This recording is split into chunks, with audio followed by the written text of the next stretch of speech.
Ameublement Tanguay en première ligne.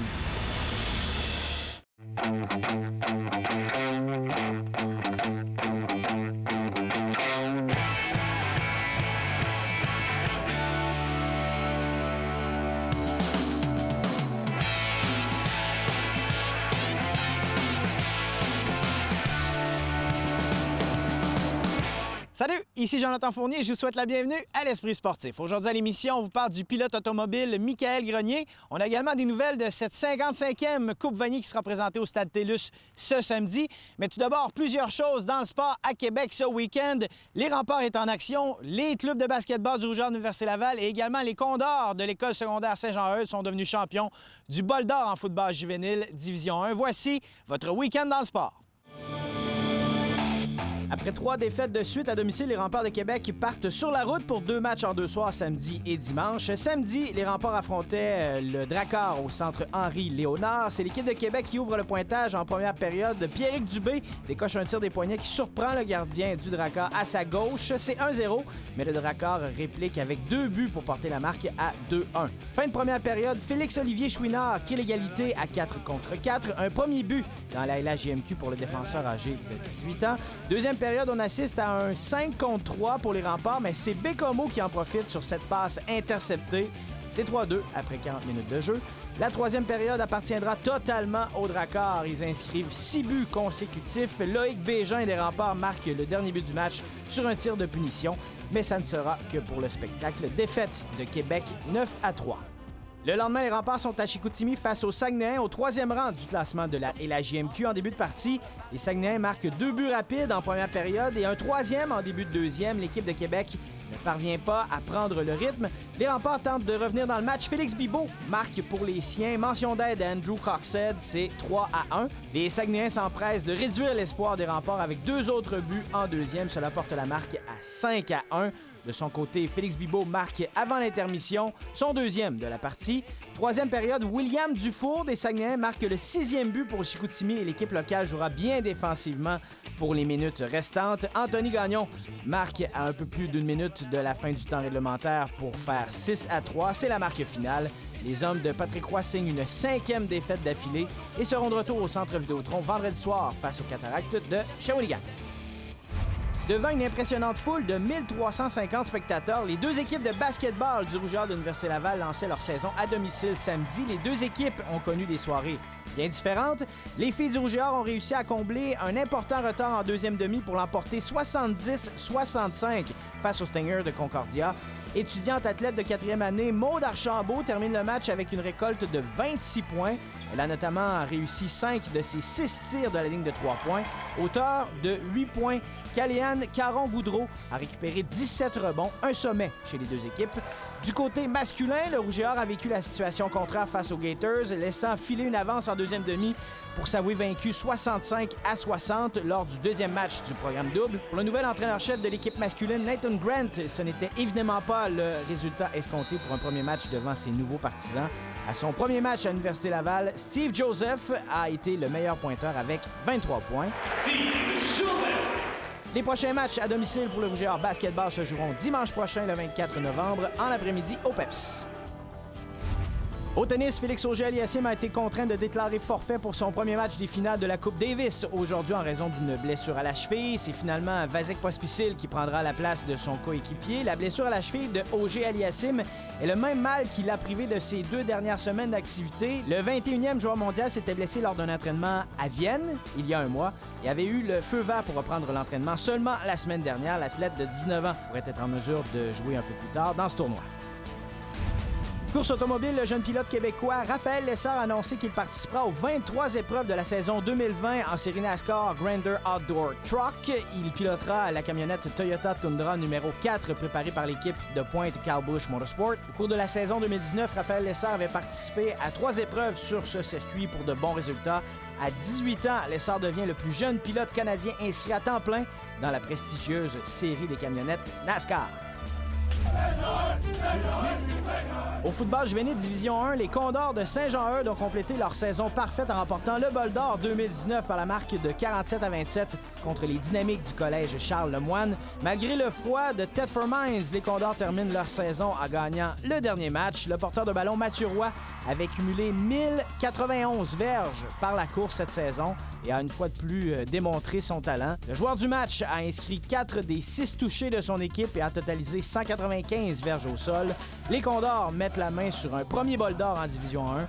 Leur dernier Bol d'Or juvénile datait de 1999.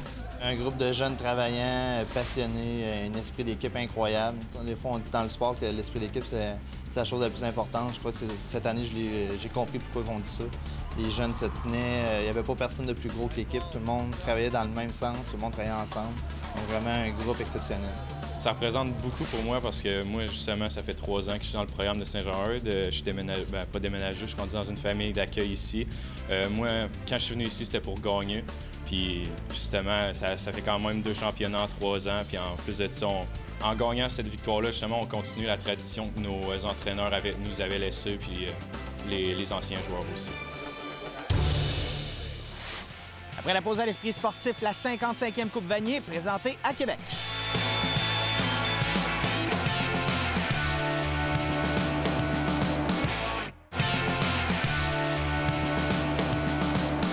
La Coupe Vanier, la grande finale du football universitaire canadien, se jouera au Stade TELUS de l'Université Laval ce samedi sans le Rouge et Or. Les Carabins de l'Université de Montréal affronteront les Dinos de l'Université de Calgary. Très peu de billets ont trouvé preneur jusqu'à maintenant. Les détails dans ce reportage de Stéphane Turcot. C'est la 6e fois que j'ai le plaisir de l'organiser. Christian Côté, le président du comité organisateur, ne joue pas à l'autruche. Est-ce que c'est décevant pour vous?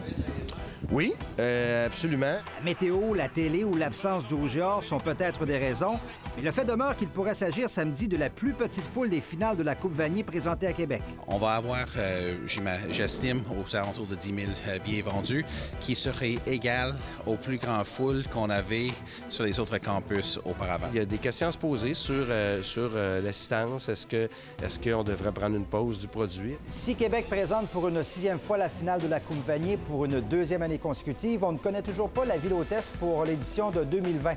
D'ailleurs, à ce sujet, Christian Côté déplore la situation. C'est complètement inconcevable.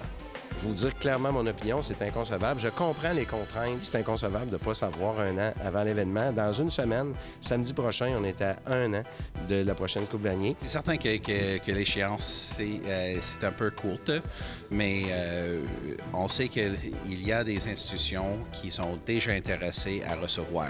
Du côté de U-Sport, on songe à refaire une association avec la Ligue canadienne de football. La Ligue canadienne de football pour regarder et évaluer l'ensemble de nos offres de services avec eux, soit la Coupe Grey et la Coupe Vanier organisée dans la même ville.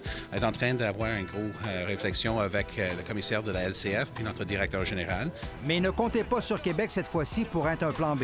Peut-être que des fois, d'avoir une pause entre quelques présentations de la Coupe Vanier, ça peut être bénéfique. Et peut-être qu'on soit moins pris pour acquis nécessairement.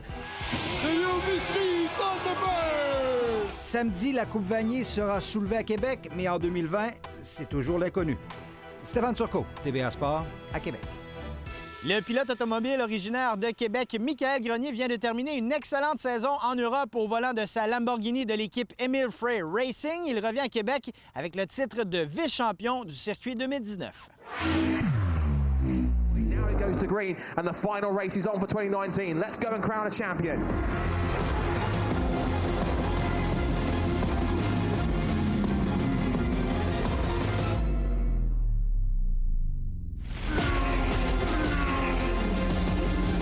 Seidler, the Emil Frey Racing team roll the dice. Michael Grenier will take over.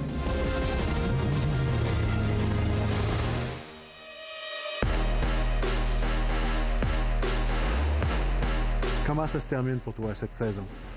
Très bonne saison. On est très content pour l'équipe aussi. On a une très bonne saison en général pour toute l'équipe au complet. On a réussi à remporter le championnat d'équipe. Malheureusement, de notre côté, sur notre voiture, on a terminé deuxième. C'est nos coéquipiers qui ont gagné, mais c'est une très bonne saison.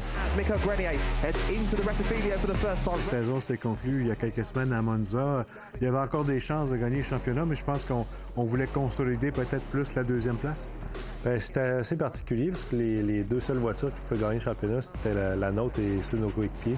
Donc évidemment, on ne voulait pas s'accrocher avec eux autres en course, donc il fallait quand même faire attention. Puis le dimanche, le seul moyen de gagner le championnat pour nous était de gagner la course puis que nos coéquipiers ne finissent pas. Donc on ne souhaitait pas nécessairement de mal non plus. Notre objectif était évidemment, en début de la saison, on commençait avec Lamborghini, on ne savait pas trop à quoi s'attendre, mais c'était vraiment d'essayer de gagner quelques courses. Donc on est très content de nos 4 victoires. L'équipe Millfray Racing, depuis qu'il est avec l'équipe, il y a beaucoup de succès. C'est fun, saison après saison, de compter sur une bonne voiture. Bien, évidemment, c'est une très bonne équipe. Je pense qu'il s'améliore d'année après année. Évidemment, l'année prochaine, on devrait avoir plus de constance à rester avec les mêmes voitures, donc on va pouvoir s'améliorer encore, mais c'est le fun de rester aussi dans la même famille puis de bâtir année après année sur les succès qu'on a jusqu'à maintenant. D'accumuler les succès en Europe depuis que tu es là, est-ce ça commence à être payant?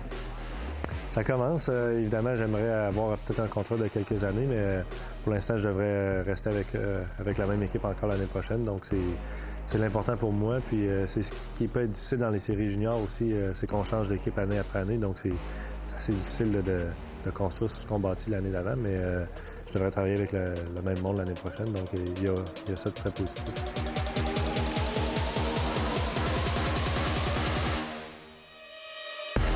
Ton souhait pour la prochaine saison, c'est que tu reviennes en série Blancpain, qui est un petit peu plus compétitive? Bien, évidemment, le gros championnat en Europe est le championnat Blancpain. Donc, c'est l'objectif de l'équipe aussi de retourner là, en Blancpain la saison prochaine. On attend les développements, mais on devrait savoir normalement avant les fêtes. En terminant la semaine dernière, tu as reçu le prix Bertrand Faby comme pilote essayant le plus illustré sur la scène internationale. Ça fait un petit quelque chose aussi d'être reconnu au Québec? Bien, c'est sûr que c'est toujours plaisant, surtout que comme tout pilote québécois, j'ai commencé ma carrière de pilote au Québec, puis ça reste un petit domaine ici, on se connaît tous, donc c'était le fun de revoir des gens que j'avais pas vus depuis longtemps au gala, puis c'est toujours satisfaisant d'avoir une certaine reconnaissance ici à Québec. Ici Jonathan Fournier, c'est tout pour l'Esprit sportif. Carl Larouche est de retour demain. On se dit à la prochaine. Ciao!